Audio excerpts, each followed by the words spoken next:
While GOP conference chair, Congresswoman Elise Stefanik slammed the White House for sending baby formula to migrant families at the southern border amid this nationwide shortage. Tweeting, quote, "The White House Dems, and usual pedo grifters are so out of touch with the American people that rather than present any plan or urgency to address the nationwide baby formula crisis, they double down on sending pallets of formula to the southern border. Joe Biden has no plan." Her office later said she used the term in reference to the Lincoln Project. Michigan State Senator Mallory McMorrow, who went viral for her passionate speech slamming Republicans after herself being called a pedophile by her Republican opponent, responded on Twitter, in part, quote, "Anyone claiming to legitimately care about children should stop using rhetoric that will get people killed." And boy, that's everything we're talking about this morning. Rhetoric that you see on Twitter, that you see on even some media and social media sites. And it's rhetoric that's just flying around. And Mallory, it's good to have you here with us. Thanks for having me. I appreciate your coming from your hometown. You're leaving your 15-month-old. But this is where we are now, and you've become, in a sense, a voice against this. Where do you see this going, and why is it so difficult, do you think, for Democrats to find a voice to push back against this type of rhetoric?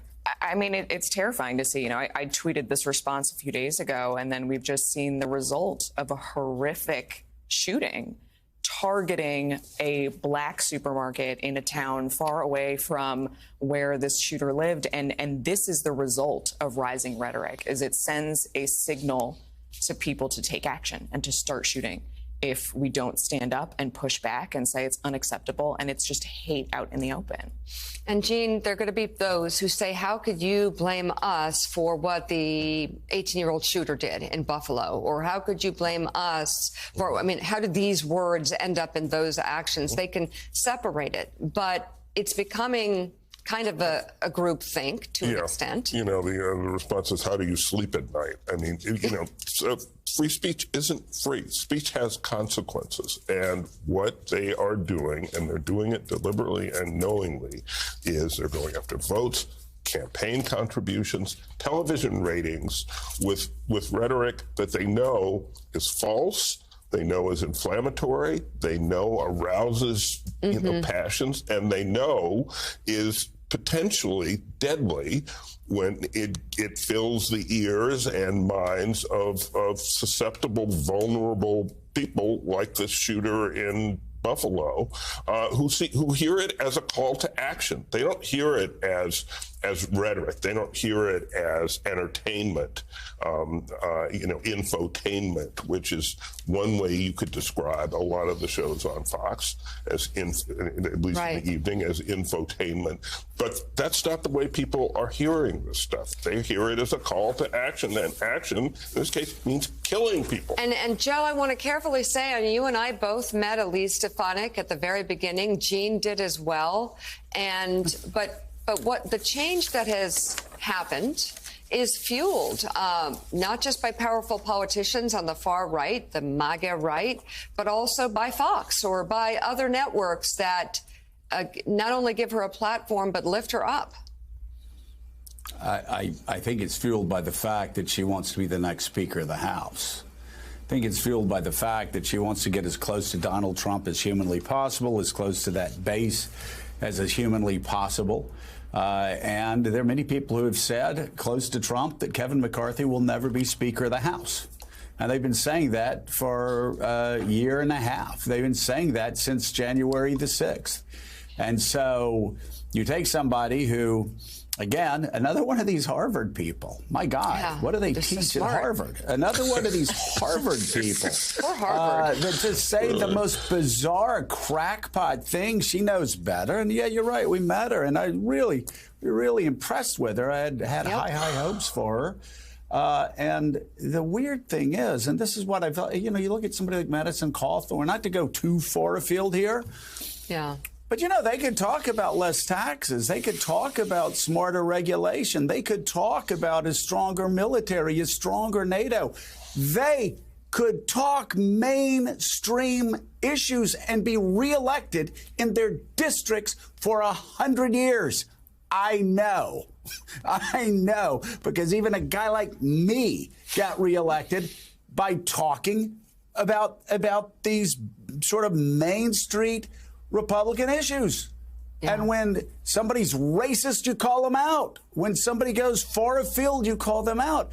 But she's made these bizarre choices, Gene Robinson, and just getting crazier and crazier by the day. And again, you just wonder, I don't mean to be naive about this, but what's worth it?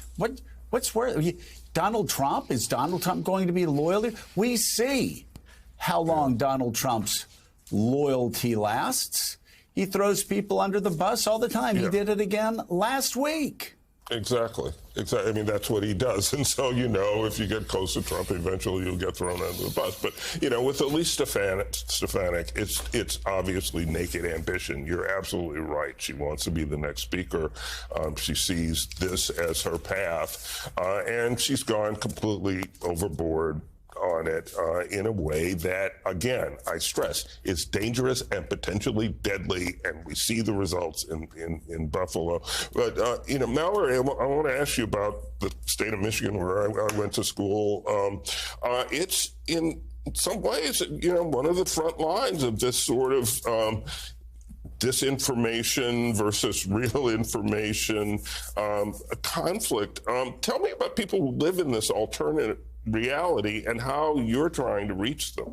Absolutely. I mean, Michigan is everything all at once. This is a state that elected Gretchen Whitmer, Dana Nessel, Jocelyn Benson, but has more homegrown militia activity than any other state in the country right now. This is where Timothy McVeigh trained before carrying out a domestic terrorism attack, the likes of which we had never seen. And people are being inundated with this messaging. I get calls from constituents, a woman who calls fairly regularly, and you hear it in her voice. Mm-hmm. She fundamentally believes the 2020 election was stolen. She fundamentally believes that, quote unquote, biological men are destroying girls' sports, and whatever the message is from Tucker Carlson. So where's she getting her information? Likely from Fox News and from the Michigan GOP. If she is on the email list, we have seen that the Michigan GOP has been replaced by fringe conspiracy theorists, and traditional Republicans are just falling in line and not being willing to let go of power or to stand up against a takeover that is very likely going to lead to the end of us having free and fair elections. Joe. Didn't Biden win Michigan by like 100? Overwhelmingly. Not even close. We've had votes, 250 audits of the election. But yet this is happening as we get toward the midterms. Joe? Well, and Senator, I'd love to get your insight since you are on the front lines in Michigan here. It's been my belief since January the 6th that, yes, the actions by these radical Republicans, some of these radical Republicans, is certainly more frightening than anything we've seen in American politics in some time. But also my belief, especially when I hear somebody like you pushing back and fighting back against this madness, my belief is that it actually makes them weaker politically. It makes them weaker statewide in Wisconsin, in Michigan. You look in Pennsylvania at the absolute crackpots at the Republican Party seem to be destined to nominate for governor's race and the Senate race. That makes them weaker in the fall, does it not?